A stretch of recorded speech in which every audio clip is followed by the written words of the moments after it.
Didn't expect 50 Cent to show up, but crazy thing about that is we always listen to Mini Man on Friday, so we definitely got some juice right there for sure. I'm gonna be honest. I didn't know that was 50 Cent until later, but I did know that song. So You want to feel old? The guy didn't know who 50 Cent was for a half second, but they did listen to Mini Men in Alabama, using that little mini concert there to hype themselves up. They had the Hard to Kill with 50 Cent there. There he is right there. And that was kind of the motto for Brent Venables and the Sooners, the Hard to Kill. 50 Cent wore it, and it was Alabama that ended up, using that momentum for like that between time between the third and fourth quarters and spurning that to a huge win.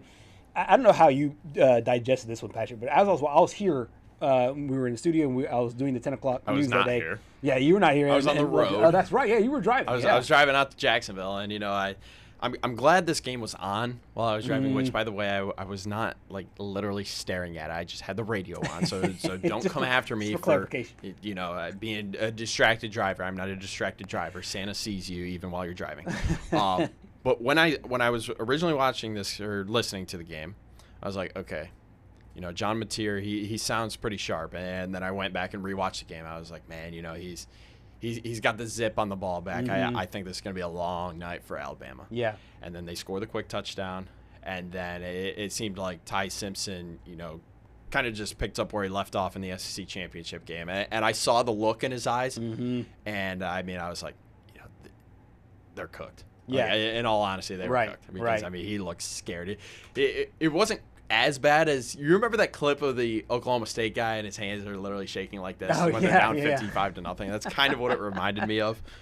But I was just like, there's just no way they win this game. And then it was the big completion. I think it was the 30-yard gain to Isaiah Horton was the one that really started it. I was like, okay. And then the decision to go for it on, I think, 4th and 2 again. Second time DeBoer's done this. Yes, in the last 3 games. Short, exactly, yeah. And just being able to fight your way into the end zone, that was obviously huge. And then the drop punt really was the one play that, in my opinion, completely changed this game, because that just allowed the Tide to score 27 unanswered points in the middle quarters. And then whenever you need a big play, just ask Xavier Brown to give you a pick six. He's going to do it every single time. Yeah. And speaking of that game, that kind of rolls right into that next stat there. Ty Simpson, 18 for 29, 232 yards and 2 touchdowns. He started the game for 2 for 6. As I mentioned, he didn't look great. But you go back to the Xavier Brown last pick 6 against Tennessee. Right. I would argue this is the best Ty Simpson has looked since that Tennessee game. Probably so, yeah. Because, mean, after that, once Alabama scored those 17 points to tie it up at 17, after that it was like, oh, man, he's in a groove. Yeah. And they're going to honestly cruise away to this. And, I mean, you could talk about the questionable decision-making late in that game by Oklahoma. We'll have Holden Cruzmark on here in hour number 2 to talk about that. Yeah. With the kicking field goals and Tate Sandell. His shorts get a little bit shorter every time he kicks it. Missing both of those, you don't really expect that. You don't see that often. Award winner. No, you don't see that often, especially going into that game. That if you were to pick a kicker to miss kicks, it would be Connor Talty, not him, because Talty was struggling before. And I feel like as Ty Simpson found his groove and the offense found their groove, kind of what they looked like mid-season, I think Talty did the same thing and found his groove as well. Yeah, and I think you got to give him a ton of credit, because if you remember the last time they played Oklahoma, you could kind of make the argument that he was part of the reason why they lost that game. I mean, you can't really throw it all on a kicker for getting a kick blocked in the first half. But, right. I mean, it seemed like the fan base was all against him. And, I mean, Connor Talty had a huge game. Ty Simpson, huge game. And, honestly, Daniel Hill. Honestly, just throw him out there every time. Against Oklahoma, because he just has great games against Oklahoma. I was about to say I don't know what it is, but Oklahoma stops the run so well that just throw him out there every time. And that was kind of the Achilles heel, so to speak, for Alabama walking into this game. It was like, can they even decently run the football? And Scott Griffin said it on the show this past week, that what was driving his frustrations was the fact that not only could they not run, but they were not trying to run. I think they had 7 rushing attempts in the game before against Georgia in the SEC championship game or the Iron Bowl, one of the two.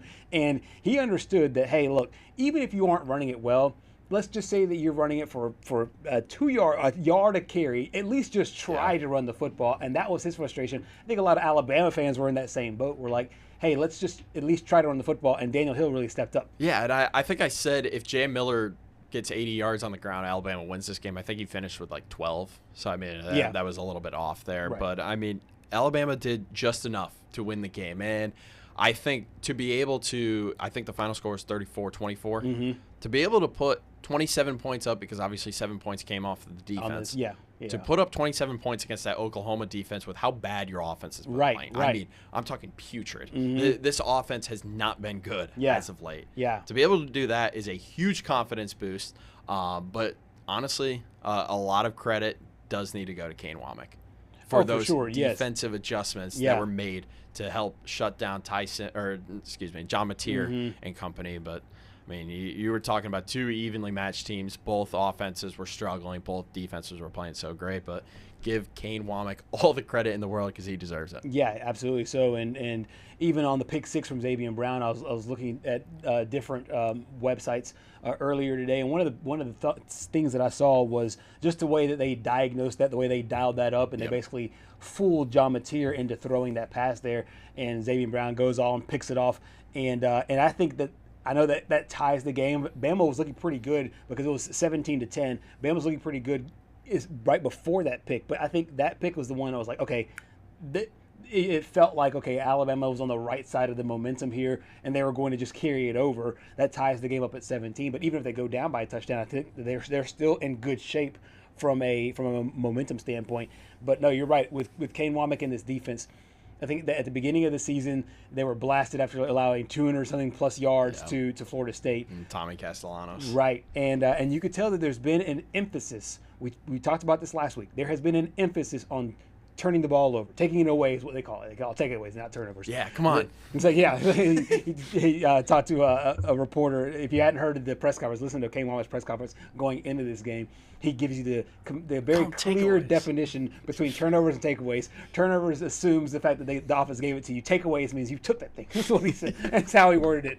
And so, but they put an emphasis on it. And you saw Deontay Lawson punch the ball out. I know that Mateer ended up getting it back, but then you had Xavier Brown play as well. And I think that once this defense plays that attacking style, it's very dangerous for their upcoming opponent there in Indiana. I know they have a good defense there as well. Right. That's another really interesting matchup there because Indiana's defense is top notch. And if Bama could play the way they did, especially in the second half, I know they'll feel good about themselves as well. And before we start talking about Indiana, let's hear from Kane Womack about those defensive adjustments. Well, I think, we talked about it before the game. There was going to be wrinkles. There were going to be things that they did. And I thought they had a great plan early on. I thought the quarterback played out of his mind in the first half. He was dialed in, did a really good job. We didn't affect him early enough from a pass rush standpoint, and then we started affecting them, and it drastically changed the outcome of the game. And so, just finding ways to just settle in, let's see what their pictures are. Let's see what their game plan is, what they're going to do, and then being ready to adjust whichever way we needed to. We haven't played a lot of man coverage this year, but that was what we needed to do to win the game, and our DBs were begging for it. I mean, by the time we got to the second half, they wanted it, and that's what you want, right? You want kids that are fighters, that want the ball in their court. They want to be challenged. They want to go challenge people, and our players won this game. They won the game with sheer will. So there is the defensive coordinator, and I think that he speaks to kind of not necessarily even X's and O's, but he's speaking towards a mindset that this team has right now. And I think that it is very imperative that they keep this mindset as they go up against the Heisman Trophy winner. Yeah, and this is definitely not going to be any slouch of a matchup. But at the same time, I feel like we have to point this out. It's so interesting that Curt Cignetti was once at Alabama and Caleb DeBoer was once at Indiana. So it's just the roles are flipped. I mean, you talk about the coaching carousel, and I think Cignetti started at IUP up in up near Pittsburgh. Division II. But I mean, it's going to be a great matchup. I'm looking forward to it. The early line really isn't in Alabama's favor, but when you compare these two teams, there is one thing that really stands out on this graphic, and it's those rushing yards per game. Yep, well, one over 250, about 214 yards, close to 215. The other one less than 100, and you don't see that from Alabama teams, especially in the Nick Saban era. Now I know the running game has changed up a little bit, and you see it across football, from the high schools to the pros. Running has shifted, but you just typically don't see an Alabama team that rushes for less than 100 yards. That just feels beneath their production level. I mean, it almost feels like an insult to Derrick Henry in like those days. Oh, and Jahmyr yeah, Gibbs. I yeah. mean, Jahmyr Gibbs was just there just a few years ago. Right, And it's like, right. you know, you can't even run the ball anymore. I think a big part of it is Jam Miller started the year injured. With Personnel's collarbone. big, yeah. Personnel is big. I talked about the offensive line struggles basically until your ears start bleeding under Kalen DeBoer, and how sometimes there's a tendency in games where the offensive line underperforms under Kalen DeBoer. So, you know, maybe there's some personnel changes with coaching there in the offseason. I think this win solidifies Kalen DeBoer at Alabama. We don't have to talk about the Michigan nonsense all over again. So we don't have to talk about that. We don't have to talk about the Penn State nonsense. But for at least a week. For at least until they play. For at least a week. But when you look at this early line, I don't know how to feel about it. 7 points to Indiana. I mean, obviously, Alabama fans didn't really have any great memories the last time they were at the Rose Bowl. Michigan basically ended Nick Saban's career. Yep. But 7 points is a little. I don't know. If I had to give you $1,000 right now for you to pick a side. Oh, don't throw me on the spot like this. I mean, as of right now, I mean, this line is still early. Keep in mind, speaking of the betting line, keep in mind what happened last time. Literally, Alabama was the favorite going all the way up until kickoff. Then the line flipped 3 points. 1.5 on one side, then Oklahoma was 1.5 on the other side. So this line just might be manipulation from Vegas to be able to get money on Alabama or Indiana, whichever side they're trying to get money on, just for it to get closer to a field goal, or maybe even. I don't think Alabama will ever be favored unless just crazy amount of money, unless something happens to Mendoza or whatever throughout the course of the week. I just think that's too many points. I think it's too many points for Alabama. Yeah, I mean, we're about a week away from the game. I will say this. I'll bring this graphic back up. The only way Alabama wins this game, in my opinion, is they stop the Indiana run.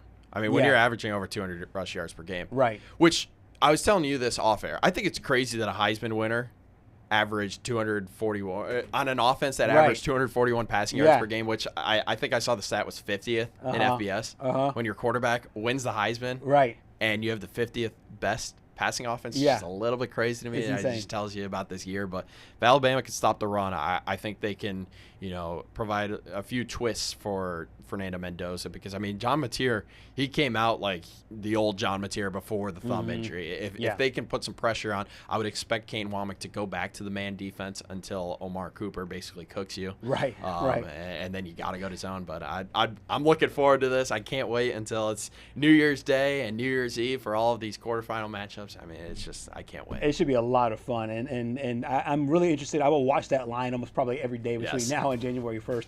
I just think it's a lot of points to give to Alabama right now. I think that right now I would not even think twice about putting Alabama plus 7 points. To me, it's just a lot. But like I said, there might be some manipulation there on the front end, though. So we'll